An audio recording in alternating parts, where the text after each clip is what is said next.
Hostel में लापरवाही की आग। जी हां, रायपुर में रात के करीब 10 बजे आईआईटी जैसे संस्थान के हॉस्टल में आग लग जाती है। 200 बच्चे दहशत में रहते हैं। 2 घंटे बाद जाकर आग बुझाई जाती है, लेकिन सवाल आपके बच्चों का है, इसलिए जिम्मेदारों को हम इस खबर से खबरदार करेंगे। हॉस्टलों की पड़ताल भी होगी, ग्राउंड जीरो पर भी चलेंगे। देखते रहिए हॉस्टल में आग।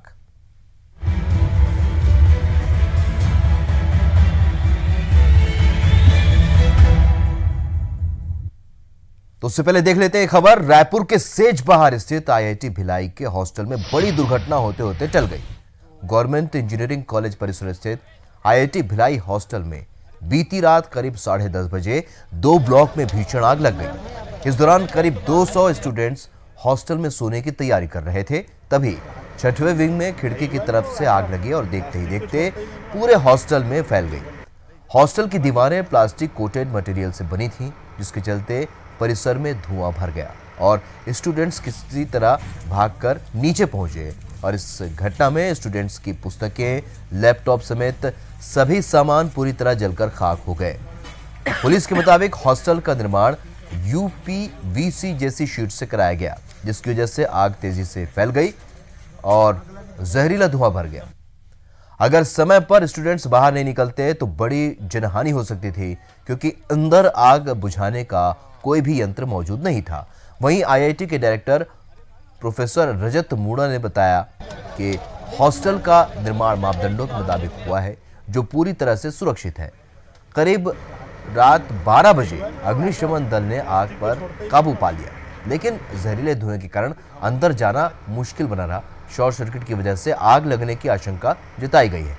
वहीं इस घटना ने आईआईटी जैसे राष्ट्रीय स्तर के शिक्षण संस्थान में स्टूडेंट्स की सुरक्षा के दावों की पोल खोलकर रख दी है। इसके बारे में कहना बहुत मुश्किल है, क्योंकि जब तक इसके बारे में किस तरह से आग फैली, क्या हुआ, जब तक इस बारे में जांच नहीं की जा सकती, तब तक उसके बारे में कुछ भी कहना गलत होगा। ये मानकों के हिसाब से बने हैं और ये किसी छोटी मोटी कंपनी ने नहीं, बल्कि किसी बड़ी कंपनी ने ही बनाए हैं। ऊपर का जितना भी वो है वो प्लास्टिक स्ट्रक्चर है। जहाँ एक विंग में जो आग लगी है प्लास्टिक स्ट्रक्चर है, वो उसी में आग लगी है। आग क्यों लगी है, कैसे लगी है, ये इन्वेस्टिगेशन का सब्जेक्ट है। ये सामान का जरूर जो है नुकसान हुआ है, बच्चों का जो भी हुआ होगा, और उसका आकलन भी करना अभी मुश्किल है। चलिए, इस पूरी घटनाक्रम पर IBC 24 कुछ सवाल खड़े कर रहा है। हॉस्टल के सुरक्षा के इंतजाम क्यों नहीं थे? बड़ा हादसा हो जाता तो कौन जिम्मेदार होता? क्या प्रशासन हॉस्टलों की मॉनिटरिंग नहीं करता? क्या हॉस्टल बनाने में रखा गया सुरक्षा मापदंडों का ध्यान? क्या हॉस्टल के निर्माण में भ्रष्टाचार हुआ है? क्या बिजली की घटिया केबल का इस्तेमाल हुआ है? तो बड़ा हादसा हो जाता तो जिम्मेदार कौन होता, यह अपने अपने बड़ा सवाल है। हॉस्टल में सुरक्षा के इंतजाम क्यों नहीं थे? और बड़ा हादसा हो जाता तो किसकी जिम्मेदारी होती? क्या हॉस्टल बनाने में सुरक्षा मापदंडों का ध्यान रखा गया? क्या हॉस्टल के निर्माण में भ्रष्टाचार हुआ है? तो ये तमाम सवाल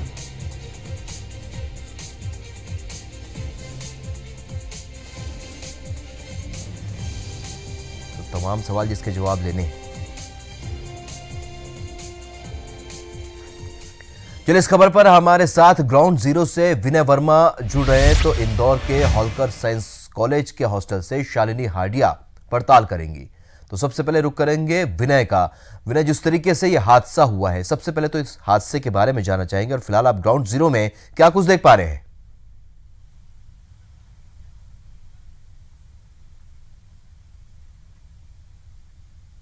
देखिए राहुल, सबसे पहले हम दर्शकों को ये दिखाना चाहते हैं, एक खाका खींचने की कोशिश कर रहे हैं कि किस तरह से यहाँ की लाइव तस्वीर देखेंगे।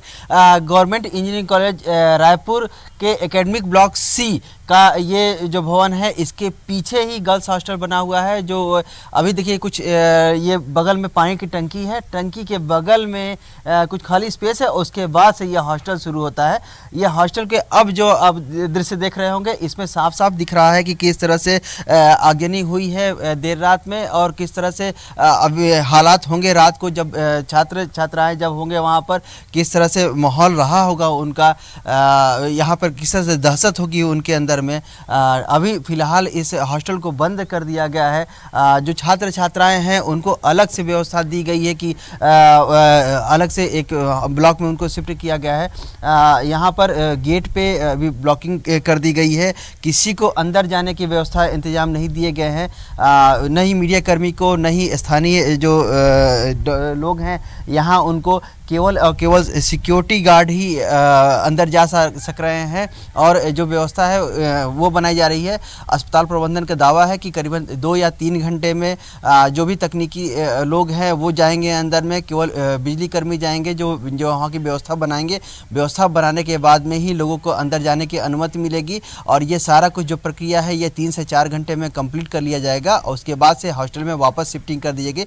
फिलहाल जो छात्र छात्राएँ हैं जिनके सामान का नुकसान हुआ है उन्हें जो सामान है वो उनको मुहैया कराई जा रही है, क्योंकि किसी तरह से समस्या ना हो। कपड़े भी खरीद के उनको दिए जा रहे हैं। ये सारी करने के बाद से उसको अभी हाल ही में शिफ्ट कर दिया जाएगा।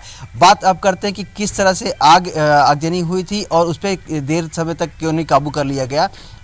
बात करें तो जो अस्पताल यहाँ पे प्रबंधन का ये कहना है कि जब ये सारा जो इतना ज़्यादा बड़ा आग हुआ है इस कारण से क्योंकि फायर ब्रिगेड को लगातार फ़ोन करते रहा गया और आने में करीबन आधे घंटे का समय लगा दिया फायर ब्रिगेड के द्वारा, इसलिए ऐसा स्थिति बनी है। अगर वो और जल्दी आ जाते तो शायद इतनी बड़ी जो आगजनी है वो ना हो पाती, और ही जल्दी लोगों को सुरक्षित बाहर निकाल दिया जाता। फिलहाल जो छात्र छात्राएं हैं बेसिक जो उनका व्यवस्था किया गया और उन्हें बाहर निकाल लिया गया, लेकिन तब तक आग जो है एक भीषण जो रूप है उसका ले चुकी थी। जी विनय, जिस तरीके से हम तस्वीरों में देख पा रहे हैं और जिस तरीके से शेड निर्माण किया गया है, साफ तौर पर क्या लगता है कि यहाँ पर सुरक्षा मानकों का कितना ख्याल रखा गया? लेकिन तस्वीरों से तो साफ ही पता चलता है कि जिस तरीके से यहाँ पर शेडिंग की गई और जिस तरीके से इसका निर्माण किया गया है वो टेम्परेरी नजर आ रहा है।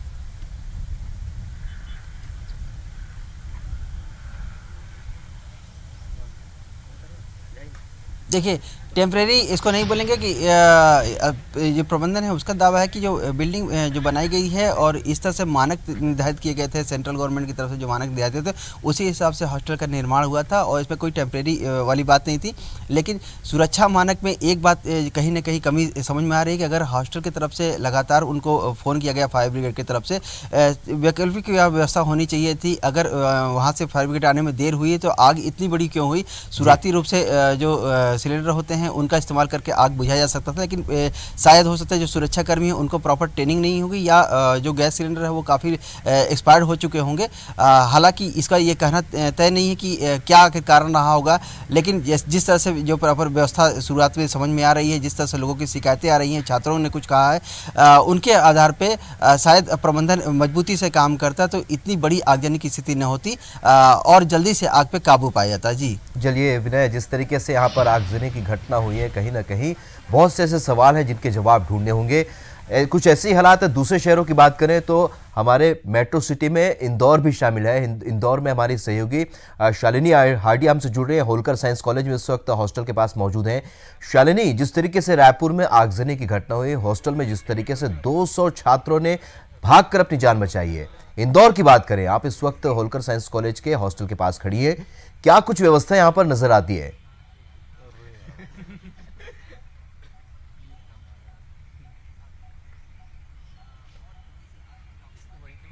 राहुल, आपको बता दें, इंदौर शहर की बात की जाए तो मध्य प्रदेश की एजुकेशनल हब कहलाती है। ऐसे में लाखों की संख्या में बच्चे यहाँ पर पढ़ने के लिए आते हैं। अगर हम हॉस्टल फैसिलिटी की बात करें तो सबसे पहले हम आपको होलकर साइंस हॉस्टल का नजारा दिखाना चाहेंगे। ये बिल्डिंग 125 साल पुरानी है और यहाँ से लंबे समय से जो हॉस्टल है वो संचालित हो रहा है। लेकिन हम इंफ्रास्ट्रक्चर की अगर बात करें तो आप देख सकते होंगे इंफ्रास्ट्रक्चर काफी पुराना है। अंदर की अगर स्थिति की की बात की जाए तो बहुत ही ज्यादा खराब स्थिति है, क्योंकि अगर यहाँ के शौचालय की बात करें या रूम्स की बात करें तो कई होल्स यहाँ पर है। ऐसे में कई बार यहाँ के जो हॉस्टल के बच्चे हैं उन्होंने तक शिकायतें की है। ये मामला मुख्यमंत्री तक संज्ञान में है, क्योंकि यहाँ पे फंड की कमी है। ऐसे में जो छात्रों के लिए सुविधा होनी चाहिए वो सुविधा नहीं मिल रही है। हम अगर सुरक्षा व्यवस्था की बात करें, क्योंकि एक हॉस्टल को संचालित करने के लिए बहुत सारे मापदंड होते हैं, क्योंकि छात्रों की सुरक्षा सबसे ज्यादा महत्वपूर्ण होती है। लेकिन फिर भी यहाँ पे अगर सुरक्षा व्यवस्था की बात करें, आगजनी यहाँ अगर होती है तो यहाँ पे कंट्रोलिंग करना मुश्किल है। ये मैं इसलिए कह रही हूँ क्योंकि इस हॉस्टल के अंदर एक भी हमको फायर कंट्रोलिंग का मशीन तक नजर नहीं आ रहा है। ऐसे में अंदाजा लगाया जा सकता है। होलकर साइंस कॉलेज की अगर बात की जाए तो मध्य प्रदेश में सबसे प्रसिद्ध कॉलेजों में शुमार है। शिक्षा हो या रिसर्च हो, में ढेरों उपलब्धियां अब तक होलकर साइंस कॉलेज ने की है, लेकिन फिर भी सुरक्षा को लेकर जो हॉस्टल्स में व्यवस्था होनी थी वो हमें नजर नहीं आ रही है। बहुत सारे हॉस्टलाइज्ड स्टूडेंट्स हैं, हम उन्हीं से बात करते हैं क्योंकि लंबे समय से वहीं पे पढ़ते हैं और यहाँ पर हॉस्टल में रहते हैं। हम सबसे पहले आपसे जानना चाहेंगे कैसा आपका हॉस्टल है, सुरक्षा व्यवस्था के क्या पुख्ता इंतजाम है यहाँ पे? जिस प्रकार आपने बताया हमारे हॉस्टल का इतिहास, तो ये वास्तव में लगभग 1965 के जमाने से चल रहा है हॉस्टल, और न जाने कितने बैच यहाँ से जाके पढ़ के निकल चुके। तो सबसे बड़ी बात ये आपको बताना चाहूंगा, ये अपने पूरे जो अपना ये हॉस्टल है ये अपने प्रदेश की एक धरोहर है, ऐतिहासिक धरोहर। अपना पूरा कॉलेज एक धरोहर, क्योंकि इतनी पुरानी बिल्डिंग आपको प्रदेश में नहीं मिलने वाली। इसलिए सरकार को सोचना चाहिए और कॉलेज प्रशासन को इसको सजोए, इनको और अच्छा बनाए। उसके लिए हमने कई बार प्रशासन से बात भी की। आदरणीय जब पिछली सरकार थी वहीं सांसद जी, विधायक जी हर प्रकार सबसे पहुंच बनाने के प्रयास किए, लेकिन हो गया, असफल रहा।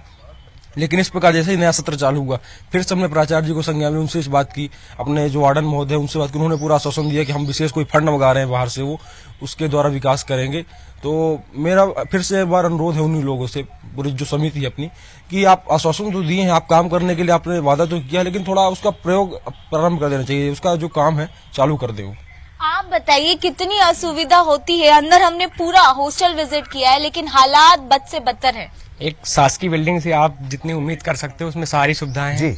और जहां तक असुरक्षा का सवाल है यहाँ पे हॉस्टल पे, तो साथ में यहाँ पास में ही पुलिस चौकी है और वहाँ से हमेशा TI SI और उनकी टीम से द्वारा गश्त होती रहती है।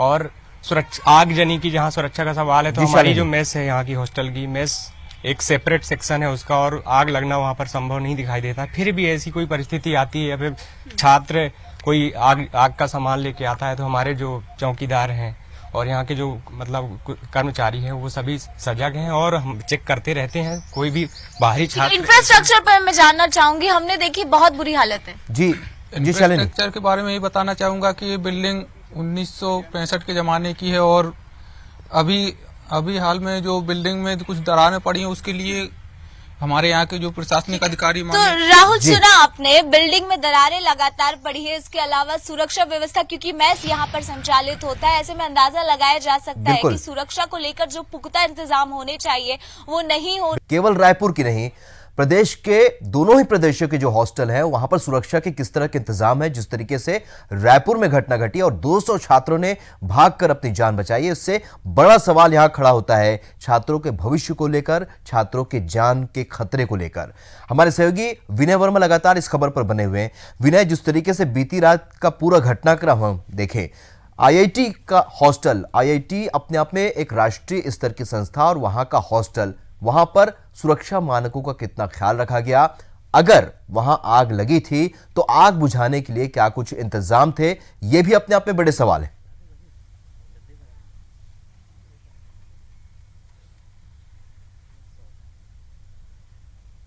देखिए, जिस तरह से व्यवस्थाएं बताई जा रही की गई थी उसमें पूरी तरह से जो सिलेंडर थे वो वहाँ पे मुहैया थे और जो पानी की जिन इंतजाम थे वो सारे मुहैया थे। यहाँ पर ऐसा प्रबंधन का दावा है कि लेकिन जो आग बढ़ने का मुख्य कारण जो बताया जा रहा है वो ये है कि जो है यहाँ पर हवाएं चल रही थी, उस हवा के कारण से आग बढ़ी। और जो प्रबंधन है उसका जो मेन जो कंसर्न था कि जो छात्र छात्राएँ यहाँ पर सोने की तैयारी कर रहे हैं उन्हें रूम से बाहर निकाला जाए, किसी तरह से हॉस्टल को खाली कराया जाए। और जब जो ये सारे काम प्रबंधन के द्वारा एश्योर हो गया कि जो छात्र छात्राएं हैं उन्हें हॉस्टल से बाहर निकाल दिया गया, उसके बाद से जो प्रक्रिया है वो आग बुझाने की गई। आग बुझाने की प्रक्रिया के दौरान जो गैस सिलेंडर थे वो उनका इस्तेमाल किया गया। जो खाने की जो कुकिंग सिलेंडर थे उन्हें बंद किया गया। जो रिफिलिंग जो आग बुझाने के जो सिलेंडर थे उनको बंद कराया, उनसे फायर ब्रिगेड का इस्तेमाल किया गया। आसपास के जो ब्लॉक में है वो सिलेंडर थे उनको भी लाया गया। हमारे साथ जो फैकल्टी इंचार्ज हैं डॉक्टर ऋषि रंजन सिंह जी, इनसे पूछेंगे कि क्या व्यवस्था की गई थी उस दौरान जब जी जब आग लगी तो हमारी सबसे पहली प्रायोरिटी थी कि सारे के सारे बच्चों को बाहर सेफली लाया जाए। तो इमीडिएटली जो कॉलेज प्रशासन था, हमारे जो गार्ड थे, अटेंडर थे, वो अंदर गए और सारे स्टूडेंट्स को उन्होंने बाहर निकाला। उसके बाद उसी दौरान जो भी हमारे पास यहाँ पे फायर एक्सटिंग्विशर थे उसका भी यूज़ किया गया, बट हवा ज़्यादा चलने की वजह से आग बहुत तेज़ी से फैलने लगी। और क्योंकि आप देख सकते हैं इसका जो धुआं था बहुत ही ज़्यादा दम घुटाने वाला था, इसीलिए अंदर जा पाना एक तरह से जान पे खेलना था। तो पूरी कोशिश की गई उसको कंट्रोल करने की by the fire extinguisher, but वो हो नहीं पाया। इमीडिएटली आग लगने के बाद हमने तुरंत दमकल विभाग को भी फ़ोन किया था आने में, क्योंकि यहाँ पे दूरी है तो थोड़ा टाइम लग गया और हवा चलने की वजह से आग फैलती गई। बट फिर भी केवल एक विंग में आग फैली, आगे नहीं फैलने दिया गया क्योंकि दमकल की गाड़ियाँ आ गई और समय पर उन्होंने अपना काम शुरू कर दिया। उस विंग में केवल 8 स्टूडेंट थे जिनका जो भी सामान ख़राब हुआ है, और इंस्टीट्यूट ने ऑलरेडी एक कोऑर्डिनेटर असाइन कर दिया है जो उनको ऑलरेडी जो इसेंशियल आइटम्स हैं या उनके जो भी लॉस्ट आइटम्स हैं उसको प्रोक्योर करने में पूरी तरह से मदद करेगा। रात में सारे स्टूडेंट्स को रहने के लिए समुचित व्यवस्था की गई थी। हॉस्टल, गेस्ट हाउस, हमारे पास जो भी स्पेस था बाहर से सामान मंगा के गद्दे वगैरह, बेडिंग वगैरह प्रोवाइड किया गया। अभी हमारे पास दूसरा हॉस्टल है जहाँ पे उनको खाने के लिए ब्रेकफास्ट, लंच ऑलरेडी तैयार कर दिया गया है। अभी के लिए जो क्लासेस हैं वो सस्पेंड कर दी गई हैं until we again let students enter the premises. अच्छा, एक बात की ये जो ये बना हुआ है कैंपस, ऐसा देखने में लग रहा है कि ये प्लास्टिक कोटेड का है, और जो ये बात निकल के आ रही है कि जो पाइप पड़ी हुई थी फायर ब्रिगेड का वो घटिया क्वालिटी का था, इसके कारण से आग और बढ़ी। नहीं, ऐसा कुछ नहीं है, क्योंकि देखिए कोई भी हमारे यहाँ प्रोक्योरमेंट होती है या जो भी होता है वो प्रॉपर स्टैंडर्ड से होता है, जो भी नॉर्म्स हैं उसको फॉलो करके किया जाता है। चलिए विनय, तो प्रबंधन के अपने दावे हैं, प्लास्टिक नहीं है, एक्चुअली एल्युमिनियम है और अंदर की वजह से फैली, और साथ ही ये भी दावा कर रहा है कि प्लास्टिक कोटेड किसी भी तरह के ऐसे ज्वलनशील पदार्थ का यहाँ पर इस्तेमाल नहीं हुआ था। लेकिन ये भी अपने आप में बड़ा ही जांच का विषय है। शालिनी हार्डिया लगातार हमारे साथ बनी हुई। शालिनी, जिस तरीके से हम रायपुर में IIT हॉस्टल में जिस तरीके से आग लगी उसके सुरक्षा मापदंडों की बात कर रहे थे, आप जिस हॉस्टल में इस वक्त मौजूद हैं वहां की बात करें, क्योंकि हॉस्टल है तो जाहिर सी बात है यहां पर खतरा हो सकता है, किसी भी वजह से दुर्घटना हो सकती है, लेकिन दुर्घटना से बचने के क्या इंतजाम किए गए? क्या यहां अगर आग लगती है तो क्या सुरक्षा को ध्यान में रखते हुए यहां पर आग बुझाने के जो यंत्र हैं उनका इस्तेमाल हो सकता है, वो रखे गए हैं?